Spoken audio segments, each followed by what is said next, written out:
इनकी निगाहें नेशन पे नहीं है, डोनेशन पर कि जिन लोगों ने भी इस तरह का किया है, आस्था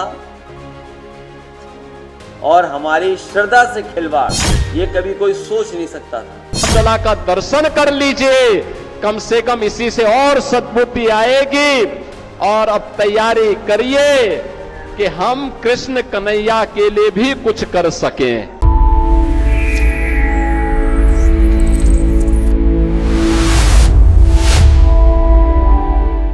उत्तर प्रदेश विधानसभा चुनाव 2027 का चुनावी माहौल। राम के बाद अब कृष्ण की एंट्री। भले ही अभी यूपी चुनाव की तारीखों का ऐलान ना हुआ हो, लेकिन सूबे की सियासी बिसात पर शह और मात का खेल चरम पर पहुंच चुका है। यूपी की सत्ता के सिंहासन तक पहुंचने के लिए दोनों ही खेमों ने अपने अपने सबसे बड़े हथियार निकाल लिए हैं। जहां एक तरफ विपक्ष सरकार को चारों खाने चित करने के लिए चक्रव्यूह रच रहा है, तो वहीं दूसरी तरफ सत्ता पक्ष ने भी जवाबी घेराबंदी शुरू कर दी है। चुनावी शंखनाद से ठीक पहले सपा, कांग्रेस समेत पूरे विपक्ष ने सीधे बीजेपी के सबसे मजबूत गढ़ पर करारा प्रहार किया है। अयोध्या में राम मंदिर निर्माण के नाम पर हुए धन की चोरी और जमीन के हेरफेर के मुद्दे को लेकर विपक्ष ने अपनी फील्डिंग सेट कर ली है। विपक्ष सीधे आरोप लगा रहा है कि आस्था के नाम पर बड़ा घोटाला हुआ है और इसी मुद्दे को ढाल बनाकर वो बीजेपी के ईमानदारी और आस्था वाले नैरेटिव की साख पर चोट कर रहा है। इनकी निगाहें नेशन पे नहीं है, डोनेशन पर है। जो लोग ये कहते थे नेशन फर्स्ट, उनके लिए लग रहा है कि डोनेशन फर्स्ट है। और समाजवादी पार्टी इस बात को मानती है कि जिन लोगों ने भी इस तरह का किया है, आस्था और हमारी श्रद्धा से खिलवाड़, ये कभी कोई सोच नहीं सकता था। मर्यादा पुरुषोत्तम राम, उनके मंदिर में इतना बड़ा सवाल खड़ा हो जाए कि बहुत सारे न्यूज़ चैनल, गाना गाना वाले भी आज सवाल पूछ रहे हैं। इससे बड़ा चिंताजनक सवाल क्या हो सकता है? कहीं ऐसा ना हो कि हमारे आपके सवाल जवाब में जो पेपर लीक है वो सवाल न दर्ज। हालांकि इसे लेकर सीएम योगी आदित्यनाथ ने अखिलेश यादव को करारा जवाब देते हुए उनको अपना इतिहास याद करने की सलाह दी है। मैं कल समाजवादी पार्टी के अध्यक्ष श्री अखिलेश यादव जी का एक बयान पढ़ रहा था। वो कह रहे थे कि उनकी सरकार आएगी तो अयोध्या को धार्मिक नगरी बनाएगी। अरे आप क्या धार्मिक नगरी बनाएंगे? आपने तो अपना इतिहास देखे, राम भक्तों पर गोली आप ही के लोगों ने चलाई थी, आप ही की सरकार ने चलाई थी, समाजवादी पार्टी की सरकार ने। आज जब राम भक्तों के परिश्रम और पुरुषार्थ से प्रधानमंत्री मोदी जी के नेतृत्व में अयोध्या अब त्रेता युग का स्मरण करा रही है, तो आपके मुंह में भी पानी आने लग गया है।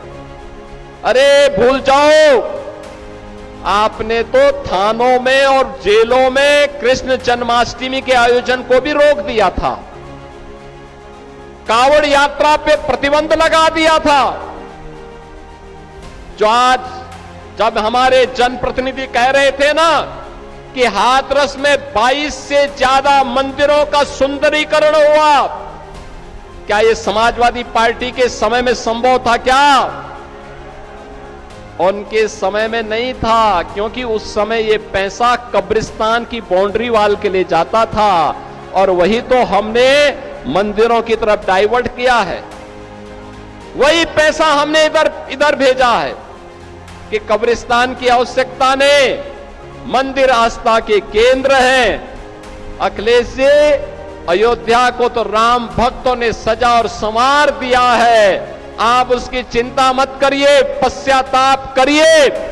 इतना ही नहीं, राम मंदिर में धन चोरी के आरोपों से घिरी योगी सरकार ने अब चुनाव से ठीक पहले सूबे की सियासत में भगवान कृष्ण की एंट्री करा दी है। मुख्यमंत्री योगी आदित्यनाथ ने साफ शब्दों में ऐलान कर दिया है कि तैयारी करिए, कृष्ण जन्मभूमि को भी पूरा सम्मान मिलना चाहिए। अब मथुरा की बात करिए। अगर सचमुच अपने को धार्मिक कहलाने का प्रयास कर रहे हो तो मथुरा वृंदावन पे खुल करके बोल दीजिए, श्री कृष्ण जन्मभूमि पर खुल करके बोल दीजिए और बोलिए ना कि श्री राम जन्मभूमि मुक्ति के आंदोलन की तर्ज पर ही श्री कृष्ण जन्मभूमि की मुक्ति का भी अभियान चलना चाहिए। अयोध्या के मुद्दे पर घिरते ही अब मथुरा को केंद्र मिलाकर बीजेपी ने अपनी नई चुनावी लाइन खींच दी है। राजनीति के जानकार इसे दोनों तरफ से चली जा रही बड़ी चालें मान रहे हैं। आलोचक इसे धर्म की चाशनी का नाम दे रहे हैं, जहां चुनाव पास आते ही जनता के असली मुद्दों को पीछे छोड़कर लड़ाई को धार्मिक पिच पर ले जाने की होड़ मच जाती है, क्योंकि अभी तक यहां राम के नाम पर बीजेपी की राजनीति को देखा जाता रहा है। वो इस बार कृष्ण के इर्द गिर्द घूमती दिख रही है, जबकि विपक्ष खासकर अखिलेश यादव की समाजवादी पार्टी ने राम को इस बार अपना चुनावी हथियार बना लिया है। चंदा चोरी ने मौका दे दिया। हालांकि योगी सरकार ने इस मुद्दे की एसआईटी गठित कर तुरंत कार्रवाई की और कई लोगों की इसमें गिरफ्तारियां भी हो चुकी हैं। साफ है कि 2027 का महामुकाबला बेहद आक्रामक होने जा रहा है। एक तरफ विपक्ष का राम मंदिर में धन चोरी का बड़ा हमला, तो दूसरी तरफ सत्ता पक्ष का कृष्ण जन्मभूमि का संकल्प। अब देखना यह होगा कि इस आर पार की जंग में यूपी की जनता किस मुद्दे पर मुहर लगाती है। आपको क्या लगता है? अपनी राय कमेंट बॉक्स में दें। बाकी देश और दुनिया की तमाम छोटी बड़ी खबरें आप पढ़ सकते हैं जर्नलिस्ट इंडिया की वेबसाइट पर। तो लॉगिन करिए www.journalistindia.com and .in। इसके अलावा यूट्यूब, फेसबुक, इंस्टाग्राम और एक्स पर भी जर्नलिस्ट इंडिया को फॉलो करें।